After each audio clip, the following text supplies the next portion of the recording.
100त विकलं मध सडत गेला रांडेचा देह गेली तेव्हा रिमझिम पाऊस नादत होता. आडबाजूला तोंडावर ओढणी बांधून सभ्यपणे पोरगी उभी राहते तासन तास फोनवर. राजधानीत अमुक झालं त्याचा ताप होतो. जिल्ह्यात तालुक्यात गावात गल्लीत वावरात शिवरात धमुक झालं त्याचाही ताप होतो. रस्ता खड्डा गटार पुढारी कंत्राटदार अकाउंट्स ऑफिसर रस्त्याने चालताना समोरच्या गाडीतून अचानक अंगावर आलेली पिंक हे रोजच अजिबात बिन महत्वाचं.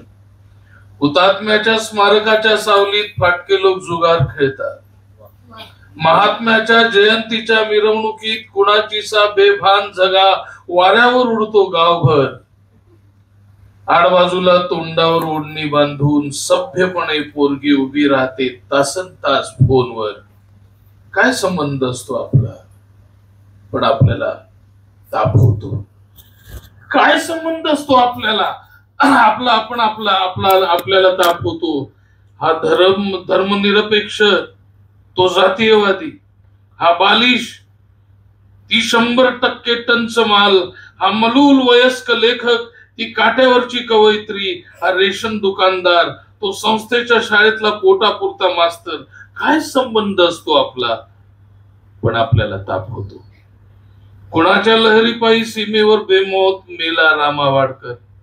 दंगलीत जाळली म्हातारी, 100त विकलं मध सडत गेला रांडेचा देह. देवळात बसली गांजे कसांची टोळी, साधूबाबाने केला बलात्कार. 84च्या कितव्या फेऱ्यात निव्वळ भुकेपोटी मेला इब्राहिम चाचा. गल्लीतल्या वहिनीचा पाय वाकडा पडला कुणाच्या लहरीपायी. आपण यात कुठेच नाही. आपला याच्याशी काहीच संबंध नाही पण आपल्याला ताप होतो. साली मज्जा तंतूंची एक चाडी काठ मारून मेंदू सकट मस्तक गोंट्यात भरून खोल भुईत पुरून टाकता यायला पाहिजे. खोल भुईत पुरून टाकता यायची सोय असायला पाहिजे होती. माणसाचा वंश आपला साला नुसती कविता लिहितो. साला नुसती कविता. क्या बात है. शेवटचे बाय करूनी नुकतेच कुणी हे केले. शेवटचे बाय करूनी नुकतेच कुणी हे गेले. रस्त्यात उभ्याने सिग्नल मग एकाकीसे झाले. शेवटचे बाय करूनी नुकतेच कुणी हे गेले. रस्त्यात उभाने सिग्नल मग एकाकीसे झाले. गजबजल्या रस्त्यावरली स्लो मोशन गर्दी झाली. कोलाहल म्यूट करूनी मनसुन्न उदासी आली. रस्त्यास अचानक तेव्हा कळले न कुठे थांबावे. गर्दीत हरवून जाता स्वतःत कसे परतावे. कन्फ्युजन तिथल्या तेथे रस्त्यात पसरले तेव्हा. कन्फ्युजन तिथल्या तेथे रस्त्यात पसरले तेव्हा. कळले न कुणाला अवचित्र ढग दाटून आले केव्हा.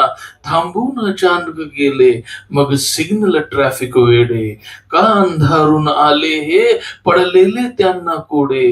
गारठला चौक अचानक स्वेटरली उंच इमारत. गारठला चौक अचानक स्वेटरली उंच इमारत. गर्दी मग बोलत होती वाफांची वर्तुळ सोडत. थंडीचा कहर कडाडत हाडात शिरू लागला. तितक्यात शुभ्र पांडुरकावर बर्फ पडू लागला. कोणी छत्री विंगशीटर आडोसे कोणी ओले. भर चौकामध्ये कोणी भुरभुरता पाऊस झाले. ढग झालेला कुणी माणूस तितक्यात अचानक फुटला.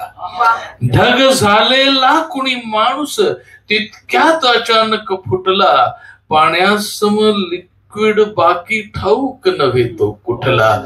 तो टिपूस टिपूस ते मोती नजरेतून गाळत होता. संतत धारांचा मांडव डोळ्यात उभारत होता.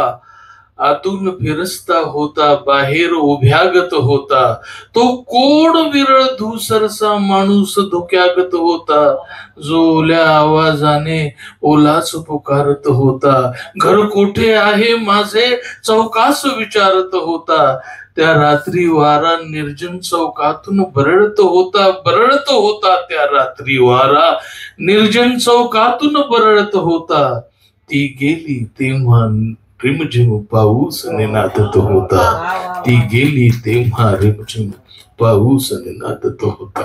बालाजी सुतार हा माझा मित्र जरी असला तरी मित्र होण्याच्या आधीपासून त्याला मी वाचत आलेलो आहे. त्याची भाषा इतकी सशक्त आहे की मराठी साहित्यामध्ये अशी भाषा खूप वर्षानंतर आपल्याला वाचायला मिळते.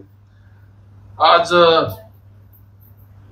संजय माझ्या मित्राने जसं सांगितलं की काळ जितका कठीण आहे तितकंच आपल्याला जागरूक असणं खूप आवश्यक आहे. लेखक आणि कवी कलावंत, मग तो चित्रकार असो, कादंबरीकार असो, कथाकार असो किंवा अभिनेता असो, दिग्दर्शक असो, या काळाचं भान लक्षात ठेवून आजूबाजूला जे काही घडतंय त्याच्याबद्दल सतत प्रतिक्रिया व्यक्त करणं, आपली नाराजी व्यक्त करणं आणि चांगलं झालं तर त्याच्याबद्दल लोकांपर्यंत पोहोचवणं की ही गोष्ट चांगली झालेली आहे, हा माणूस चांगला लिहितो आहे, या मॅडम चांगलं काम करतायत, हे सगळं कलावंतच करू शकतो. जसं संजयने सांगितलं की आमच्या शहरामध्ये दंगली उसळल्या तेव्हा पोलीस काय करत होते, हे घडलं तेव्हा लष्कर काय करत होतं, पण जिथे कवी आणि लेखक जागरूक होते तिथे दंगल आणि हे सगळं घडलंच कसं. तर इथे बालाजी सारखे लोक आहेत, इकडे मॅडम सारखे लोक आहेत जे समाजासाठी झटतायत. बालाजीने जरी म्हटलं असलं की मी स्वतःसाठी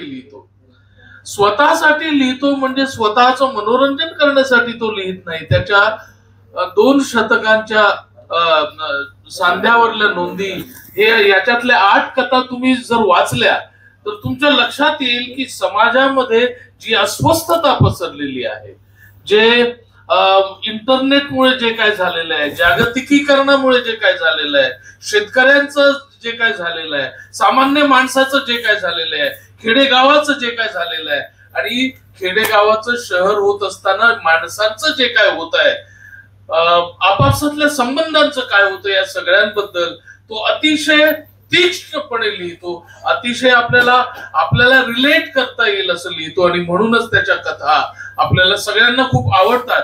2 शतकांच्या सांध्यावरल्या नोंदी या शीर्षकामध्येच त्याला काय म्हणायचं आहे, काळाबद्दल किती महत्वाचं म्हणायचं आहे हे आपल्याला कळतं. मी खूप स्वतःला भाग्यवान समजतो की बालाजी हा माझा मित्र आहे. मी स्वतःला खूप भाग्यवान समजतो की हा असा एक माझा मित्र आहे जो कशाचीही पर्वा न करता त्याला एखाद्या घटनेबद्दल, एखाद्या गोष्टीबद्दल जे काय वाटतं तो जाहीरपणे प्रकट होतो, कुणाही बद्दल त्याला भीती वाटत नाही. आणि असे लोक, असे कलावंत फार कमी आहेत. आणि जोपर्यंत बालाजी सारखे लोक आपल्या समाजात आहेत, जोपर्यंत मॅडम सारखे अनिकेत नावाची संस्था चालवणारे दीपाली सारखे लोक आपल्या समाजात आहेत, तोपर्यंत या समाजाला कितीही घाबरवण्याचा प्रयत्न कितीही लोकांनी केला तरी सगळंच काही वाईट होईल असं मला वाटत नाही. मी त्या दोघांचं खूप खूप मनापासून अभिनंदन करतो आणि